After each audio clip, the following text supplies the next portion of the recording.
Perfect. Hello, good to see you. Hey, Oliver, how are you? Doing well, doing well. So we are here on OverClocking-TV in Saratoga at the Futuremark North America office. So just present yourself. Okay, so this is Futuremark Incorporated. We're a subsidiary of Futuremark Oy with our headquarters in Espoo in Finland. I'm president of Futuremark Incorporated and also vice president of worldwide sales and marketing for the company. And why we have this subsidiary and office here, this was opened by Tero Sarkinen back in the year 2000-2001 so that we could be closer to our actual customers in Silicon Valley. Well, Futuremark Game Studio is a group within Futuremark Incorporated, Futuremark Oy really, and most of the people for that studio are in our office in Espoo. The engineers, the game designers, the artists, they're all there making great games. The company was founded around 1997-98 in Finland. It came out of a section of people called Future Crew, who were people creating machinima type pieces for something called Assembly, the Assembly in Finland. It's a group of 2,000 people who get together to show off the best rendering techniques and artists in Finland.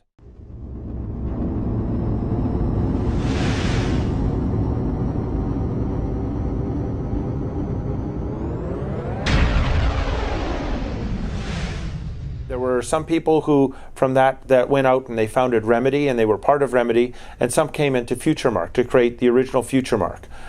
They started by creating a benchmark called 3D Mark 99.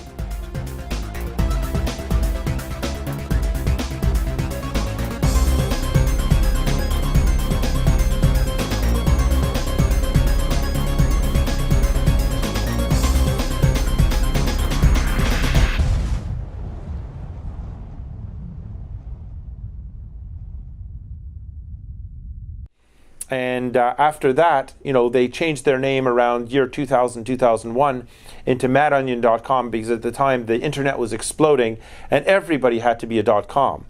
Then a couple years after that, they decided, well, maybe they should go back to being Futuremark at that point.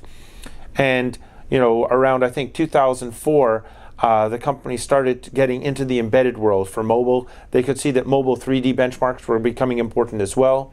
PCmark was started being created around 2002-2003, and over the time we've been creating more and more benchmarks, taking in more and more of the technology, doing more things that are really high tech, but at the same time serving the community.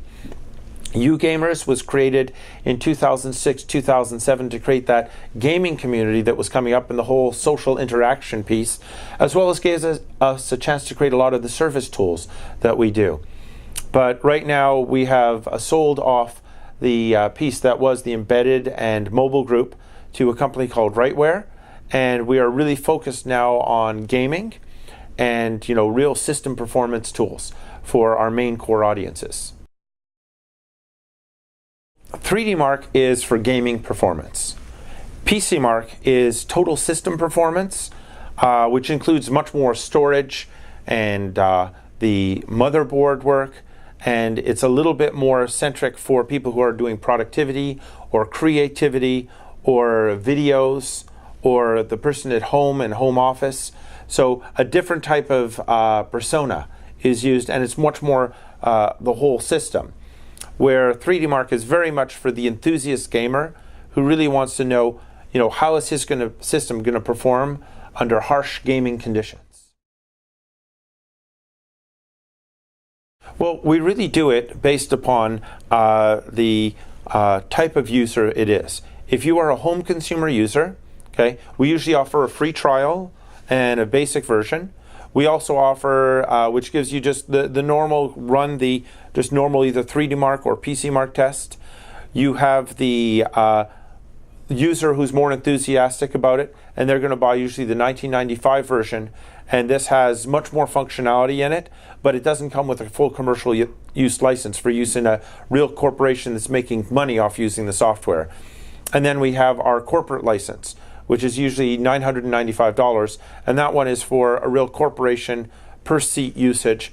And our actual software is built and hardened really for that user making sure that the deviation in the performance results are very, very tight, making sure that we're producing a test that a corporate user really gets the functionality out of.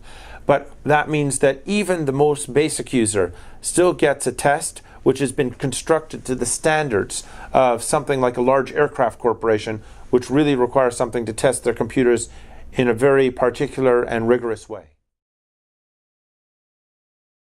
I can answer it in a couple different ways. One, we're always excited to see a new higher score that comes out.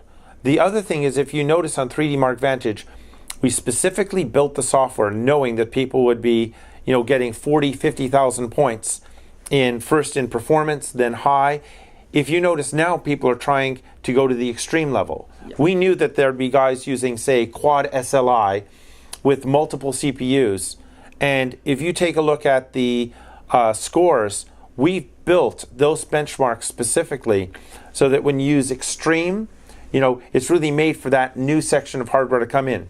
We expect the new competitors, now we're 2.5 years past 3D Mark Vantage's original date when we launched it.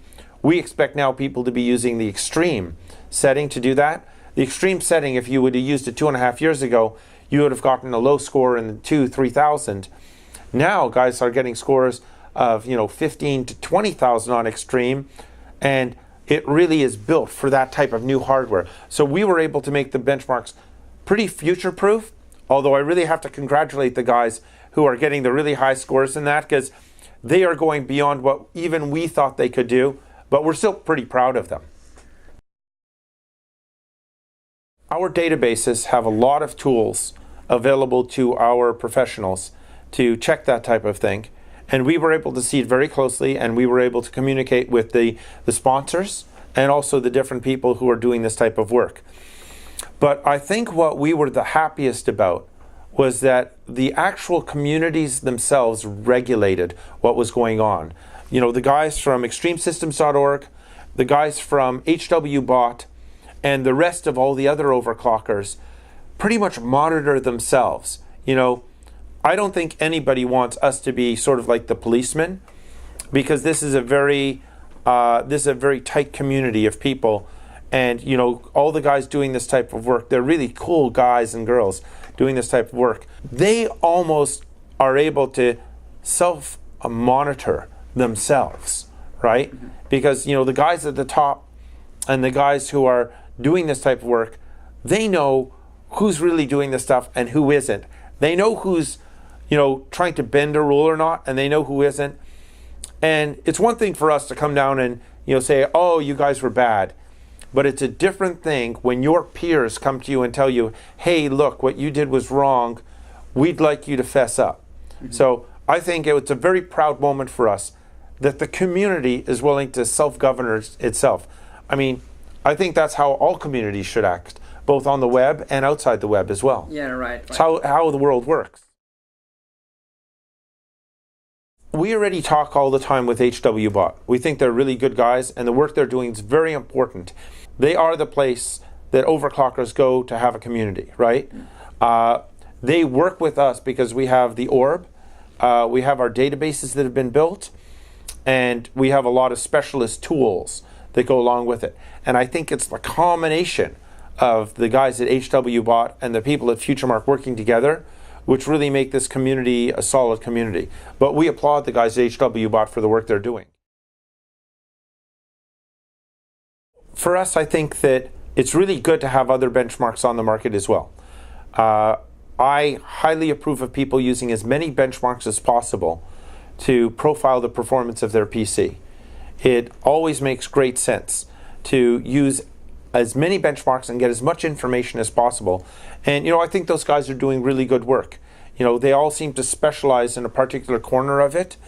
And at some point, they may even come to a place where they have driver rules and things like that, which would be good at some point too.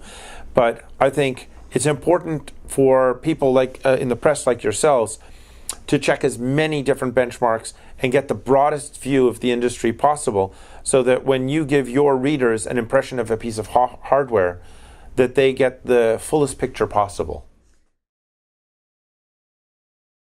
I think we have about 6 to 7 contests a year at the moment.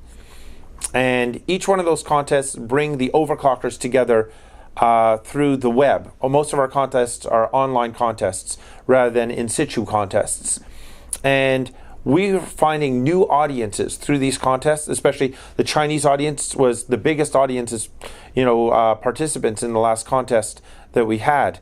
And I think it's really great that these guys are coming to play. It helps both the sponsors, because the sponsors get to really participate directly with the overclockers. We've got a lot of good feedback from those particular overclockers who come in and play. We also find it's very important, we usually offer a set of prizes which are not for people who have just the highest scores, but are random people who come in and participate. So people don't feel that, oh, I don't have the highest rig, I don't want to play. They come in and play anyways, they get used to it, and they get hooked. Yeah, I think it's really cool.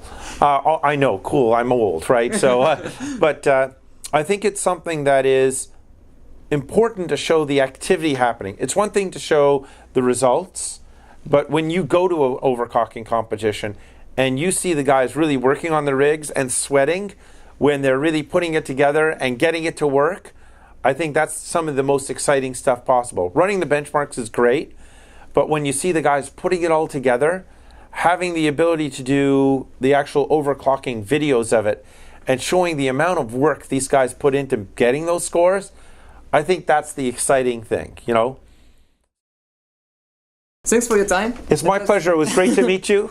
That's great to be here. I mean, we are all a long travel to came here. And you're welcome to my office anytime you want to come in. Thanks a lot. I mean, see you next time. À bientôt.